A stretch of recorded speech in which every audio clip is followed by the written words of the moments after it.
दोस्तों, अगर आपके जोड़ों में दर्द रहता है, घुटनों में दर्द रहता है, कमर दर्द रहता है, वर्टिब्रास जिसे मन के कहे जाते हैं, डिस्क कही जाती है, वो अपनी जगह से हिल चुकी है, तो जो इलाज मैं आपको बताने जा रही हूँ, इसे करने के बाद सच में शर्तिया है ये बात, किसी और इलाज को करने की आपको जरूरत नहीं पड़ेगी अगर आपने इस इलाज को पूरी तरह से फॉलो कर लिया। दोस्तों, इन दर्द को दूर करने का और इन दर्दों से बचे रहने का एक ही साधन है, वो है कोलेजन। कोलेजन का सेवन करना। आपको सुनकर हैरानी होगी कि ये कोलेजन हमारे शरीर को एक साथ जोड़ के रखने का काम करता है। ये हमारी मांसपेशियों को हड्डियों से जोड़े रखने का काम करता है, यानी हमारी हड्डियों को सुरक्षित और सेफ रखता है। तो चलिए जानते हैं ये कोलेजन हम किन चीजों के द्वारा अपने अंदर ले सकते हैं और इनके काम हमारे शरीर के लिए और क्या क्या है।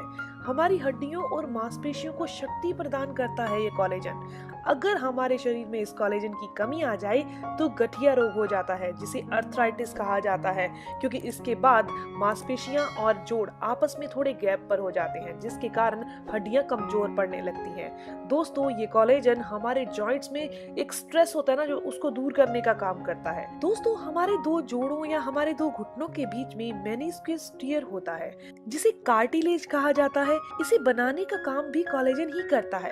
अगर ये मेनिस्कस टियर जो है वो खत्म हो जाए या घिस जाए तो घुटने आपस में या जोड़ आपस में टकराने लगते हैं, जिसके कारण ये दर्द होने लगता है। अब जानते हैं कि हम इस मेनिस्कस टियर को कैसे बना सकते हैं और अपने अंदर कोलेजन को ज्यादा से ज्यादा मात्रा में कैसे ले सकते हैं। ऐसे कौन से खाद्य पदार्थ हैं जो हमारे घर में बहुत आसानी से मिल जाते हैं, खाने वाली चीजें जिनमें कोलेजन होता है। दोस्तों, जो कोलेजन होता है ना, वो हमारी स्किन के ऊपर इलास्टिसिटी को बनाकर रखता है। हम अपनी स्किन को खींचते हैं और वापस छोड़ते हैं तो वापस अपनी सही शेप में आ जाती है, जैसे कि एक इलास्टिक हो। हड्डियों को मजबूती देने का काम भी यही कोलेजन करता है। इसके अलावा हमारी पूरी बॉडी में कनेक्टिव टिश्यूज में भी यही कोलेजन काम करता है। हमारी मांसपेशियों में हमारे नाखून, हमारे बाल, हमारे खून और इसके अलावा कार्टिलेज, लिगामेंट्स को बनाए रखने का काम भी यही कोलेजन ही करता है। दोस्तों, अगर इस कोलेजन की कमी हमारे शरीर में हो जाती है तो हमारे चेहरे पर बहुत जल्दी झुर्रियां आने लगती हैं, जिसे रिंकल्स कहा जाता है। हड्डियां कमजोर पड़ जाती हैं, जॉइंट्स हैं, कार्टिलेज हैं, वो आपस में घिसने लगते हैं, कार्टिलेज खत्म हो जाते हैं, जॉइंट आपस में रगड़ खाने लगते हैं, जोड़ों का दर्द शुरू हो जाता है, सूजन शुरू हो जाती है। तो चलिए दोस्तों, अब ये जान लेते हैं कि इस कोलेजन को हम बहुत ही नेचुरल तरीकों से कैसे ले सकते हैं। खाने वाली किन चीजों के अंदर ये कोलेजन पाया जाता है।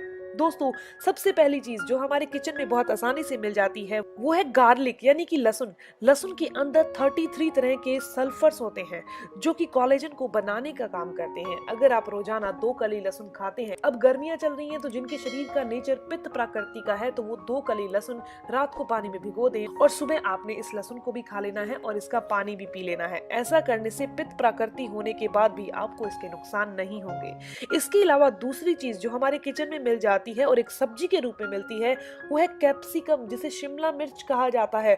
और शिमला मिर्च के अंदर भी ये कोलेजन काफी अच्छी मात्रा में पाया जाता है, लेकिन आपने इस कैप्सिकम यानी कि शिमला मिर्च को कच्चे रूप में ही सेवन करना है। पका कर खा रहे हैं तो इसका कोलेजन नष्ट हो जाता है।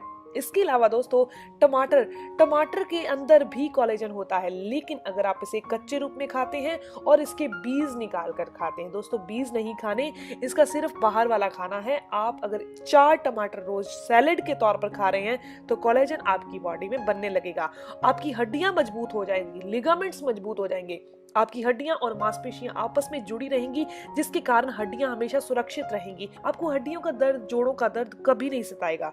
इसके अलावा दोस्तों, ब्लैक बीन्स यानी काले जो बीन्स होते हैं उनके अंदर भी अच्छी मात्रा में कोलेजन होता है। एक और चीज है जिसे स्पिरुलिना कहते हैं, स्पिरुलिना के अंदर भी काफी अच्छी मात्रा में कोलेजन होता है। दोस्तों, ये स्पिरुलिना क्या है, ये कहां से लिया जा सकता है, इसका लिंक आपको डिस्क्रिप्शन बॉक्स में मिल जाएगा। क्योंकि ये स्पिरुलिना जो है वो एक साफ पानी के ऊपर जो ग्रीन सी एक परत आ जाती है, हरे रंग की परत आ जाती है, उससे एक टैबलेट तैयार की जाती है, दवाइयां तैयार की जाती हैं, वो स्पिरुलिना होता है। तो इसके भी बहुत सारे फायदे हैं, लेकिन बात कर रहे हैं कोलेजन की, तो ये स्पिरुलिना के अंदर कोलेजन अच्छी मात्रा में पाया जाता है। इसके अलावा बात करें कुछ बीजों की, कुछ बीज ऐसे हैं, सीड्स ऐसे हैं जिनमें कोलेजन होता है जो हमारी हड्डियों को मजबूती देने का काम करता है, मांसपेशियों को शक्ति प्रदान करता है। दोस्तों जिस चीज में कोलेजन होगा वो हमारी हड्डियों और मांसपेशियों को शक्ति प्रदान करेगा।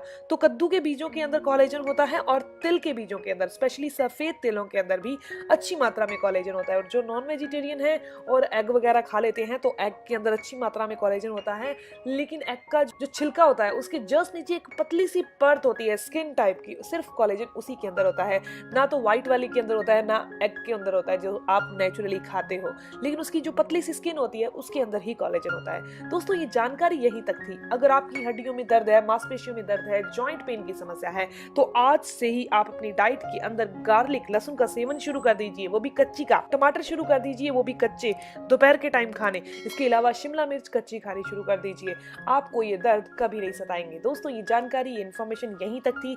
अगर आपको ये जानकारी अच्छी लगी, आपके काम की है, तो इस वीडियो को जरूर लाइक कीजिएगा, अपने फ्रेंड्स के साथ जरूर शेयर कीजिएगा ताकि बहुत सारे लोगों को इसके बारे में जानकारी हो सके। मिलते हैं दोस्तों नेक्स्ट वीडियो में, तब तक के लिए गुड बाय।